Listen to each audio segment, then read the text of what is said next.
They're gonna have it ready. Good day, everybody, and welcome to the session of Education for a Better World.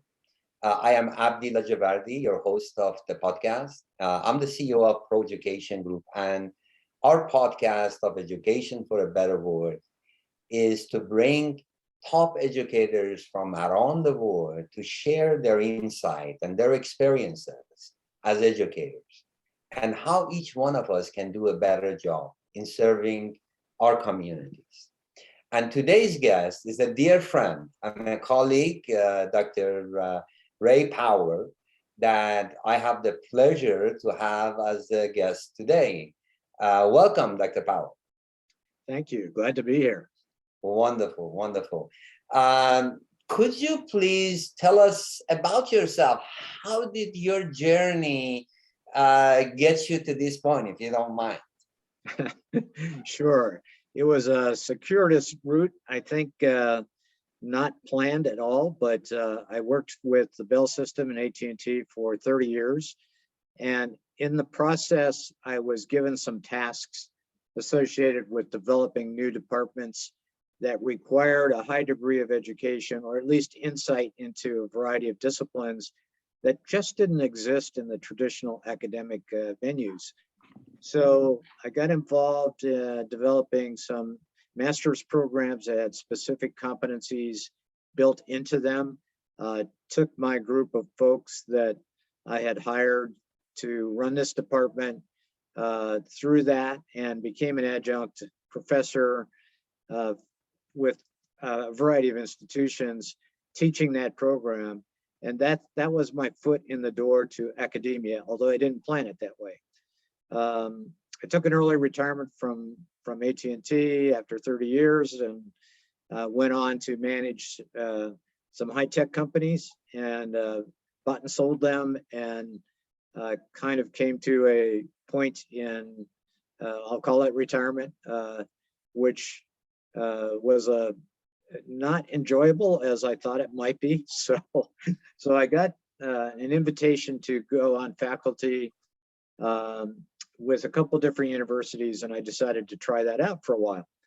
I became a dean and a professor in the Forbes School of Business at the University of Arizona Global Campus. And part of that responsibility was liaison to Forbes Media, which was our strategic business partner and who the school was named after. So that led me to meeting Steve Forbes and a variety of other Forbes folks and other business leaders, and founding a board of advisors that would help us in academia to look at the perspective of what's going on in education today and what the trends look like for the future.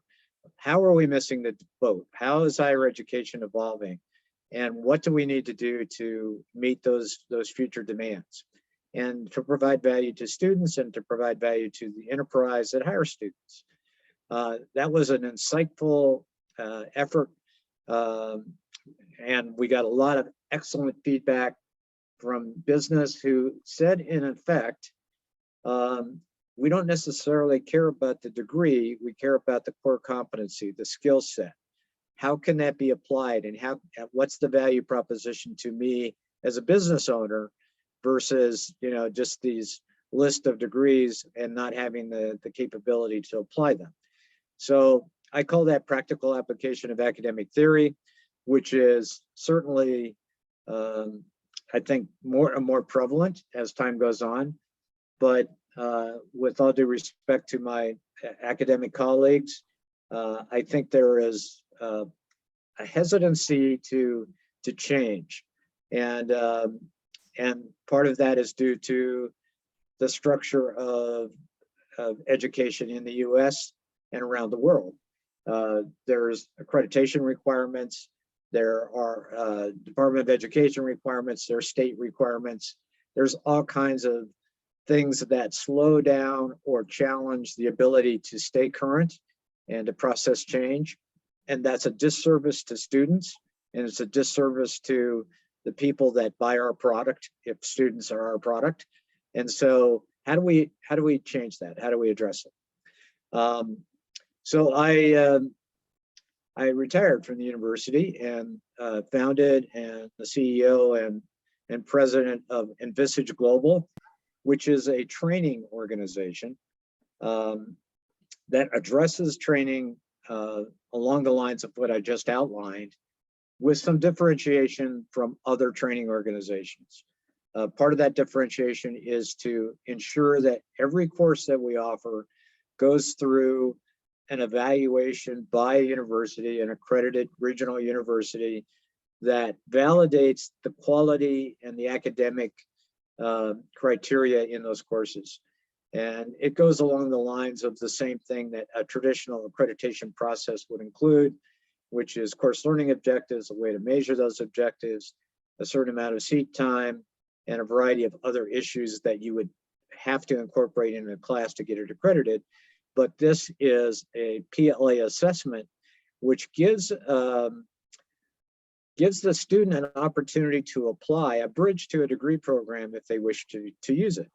The other thing it does for the organization is that it keeps our quality up, since it's an independent evaluation, and it keeps us in track with what's going on in academia, but also gives us the flexibility to be as creative as we can be with given the parameters of the higher education criteria.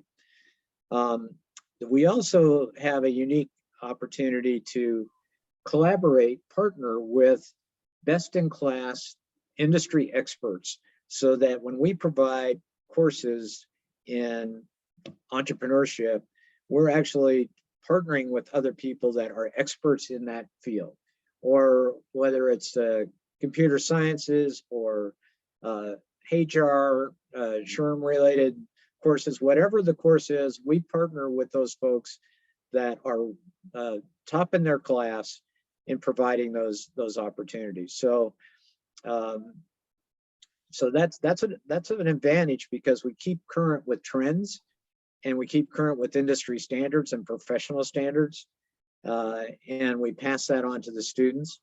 And basically, it's this whole concept of practical application of academic theory. Give them what they need, grounded by the academic theory, of course, but more importantly, how do they apply it in today's environment and take advantage of the value of the training? So I think we're a bit unique in that regard. I'm sure there'll be competitors in the future, but partnering with universities, with best-in-class content providers has really been a refreshing and an interesting way to approach it. It's been a difficult task because universities aren't necessarily fond of that approach, because I think it has an impact to their degree programs, but the impact is positive. So what I tell them is, this isn't, this is supplemental opportunities for people that you haven't reached. And so, you can look at it in terms of potential marketing, revenue generation, opportunities for you as a university. And I can look at it as giving credibility to our products. We are a startup in effect, 3 or 4 years, but still building. A lot of demand internationally. And so we've looked at and continue to look at what other experts say about education and what the needs are, and we're continually evolving. And so that's the business model, and it seems to be working well. Wonderful. Thank you for sharing that with us. Now, Dr. Power, one of the things that I know has been instrumental in your life and what you have seen is,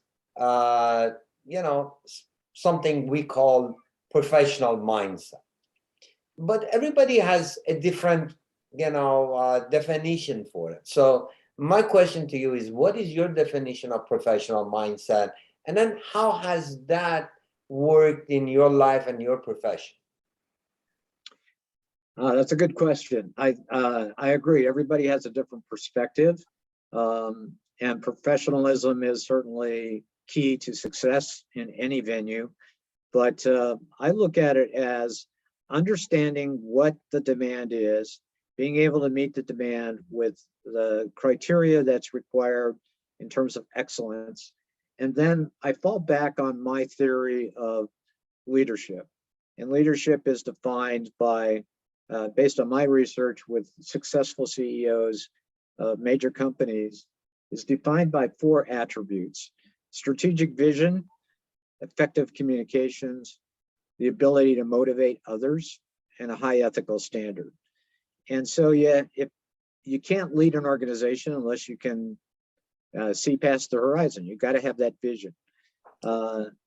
Once you have a vision, it doesn't help if you can't communicate it effectively. So you have to have effective communication. Motivating others is important as well. Everybody's motivated differently. And so understanding the value proposition on an individual level is the way to motivate others. What's in it for them? It doesn't have to be immediate value. It doesn't even have to be tangible value, but you have to know how to motivate others. There has to be value. And then the high ethical standard is intuitive. If you're not operating on an ethical basis, sooner or later, there's going to be a downside response to that. And there is no value to the organization once you go off that cliff. So that to me is the professional approach to education. Thank you. Thank you for sharing that with us. Now, what I was wondering was, when you think about challenges and opportunities, and obviously, you know, in every industry, we have challenges and we have opportunities. In particular, when you think of higher education, what are maybe some of the 2 or 3 challenges and 2 or 3 opportunities that you see lays in front of us? Good question. Well, we go back to the original basic business course in SWOT. So strengths, weaknesses, opportunities, and threats. I always add an extra T to that, which stands for trends, because that's really the issue that education is not dealing with well. They don't anticipate the evolution of change fast enough to incorporate it into curriculum so that there's value to the students. So, so in terms of challenges, I think it's the structure and the history of education and how we manage it. We've got the right concepts, but in terms of how they're implemented in today's environment, it's hierarchical, it's political. We've got an accreditation agency like WASC for regional accreditation. Before you can do that, you got to go to the Department of Education and put your program in queue to be reviewed in the next 2 or 3 years. And then you've got state BPPE organizations that have to also approve it. And then you've got the traditional political environment within institutions. And none of that is bad. It's just that in total, it puts up a lot of headwind. You can't get anything done very quickly without going through a whole bunch of process and procedures. And so that's one of the challenges. And that's probably the main challenge. Great colleagues that are brilliant and excellent teachers get bogged down in that whole mire of process, and process improvement is deeply needed in the education environment, in my view. The opportunities are definitely the evolution of change is a challenge, but it's also a great opportunity. So we have businesses demanding practical application of academic theory. We want people that can do stuff. We don't care about the degree. We want you to come in and provide value on day one. That our educational structure is not well suited for that. You learn that over time. So business would like us to take a different view of that in training. And of course, societal and political and environmental and socioeconomic drivers are all challenges depending on what day of the month it is. So you've got to factor those things into your approach. But those opportunities outweigh all the challenges. And I think students that I'm familiar with are hungry for this approach to capitalize on new knowledge and apply new knowledge and then create new knowledge. And so this is an exciting opportunity to be in education, perhaps with a step outside of the formal process, but with respect to the formal process and understanding the parametric perspective on what's been taught 50 or 100 years ago is still valid, but how do we apply it is that opportunity for us to move forward. Thank you very much for that insight. Now, my last question comes in. You have a unique background and a strength. 30 years working with the AT&T and the Bell Laboratory. This is one of the icons of technology industries in the US. For some of our viewers that may not be familiar with the company, and you being part of that aspects of industry and then coming into education gave you a very unique insight of needing and knowing the need of the industry, and then knowing the strength that education has and the weaknesses and how you can merge those has given you a very wonderful insight. Now, that while this is a wonderful combination for people in that sense to be in charge of institution, that is not how most of the presidents or directors of the institutions background comes with. So is there any advice on how to be able to create better partnership between educational institution and the industries in which they serve? I know you mentioned about advisory boards, and we talked about how you were involved, and most institutions have to have advisory boards. But one of the complaints you always hear from employers is the gap between what the employers are requiring and what graduates are coming with as far as ability is concerned. What are some of the things that institutions can do in order to close that gap? That's an interesting question. I think, as you say, they've tried in the past through advisory boards and things like that, but advisory boards have no clout. They can make suggestions. They can say, here's what we think, but academics can overrule them and say, no, we can't do that because we've got these other restrictions. So what I've tried to do in the past is partner with business in curriculum development. So that gives us insight into how we structure the program. And it's a little bit difficult because there's no immediate value from doing that partnership to the enterprise. And they've got resource allocation issues, of course, like we all do.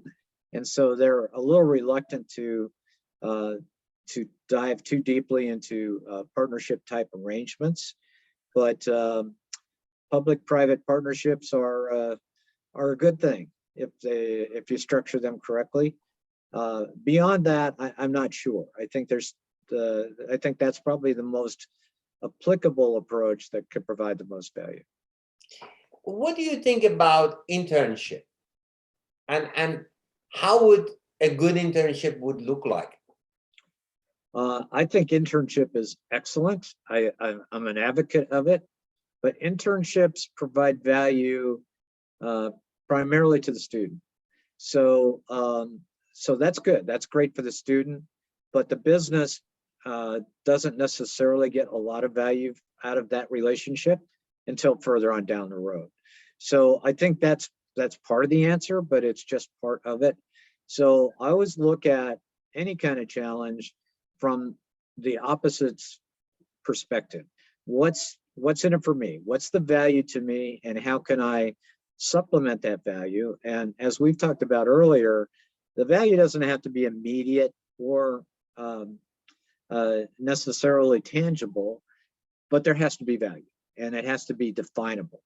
And so that's part of the challenge. How do we How do we mutually get value from our approach? And of course, the stakeholders in higher education are multiple. So it's the university, it's the student, it's the enterprise, and everybody, faculty, everybody that's involved in that whole process. So it's a complicated value proposition model, to say the least, but I think that's the right approach. So I know we are coming to the end of our podcast, but as we have, I've had the pleasure of discussing different things with you. I want to definitely get your words that I can have you to come back, because there is a lot that we can talk about, and others can benefit from your insight about education and how we can create a better environment for our students, our faculty, and people in the communities that we serve. With that said, I want to appreciate your presence here today on our podcast. And is there any last word that you would like to share with our audience today? No, I'm happy to come back anytime, and I enjoy it. We learn from each other, and I appreciate the invitation. Thank you very much. Have a wonderful day, and thank you again.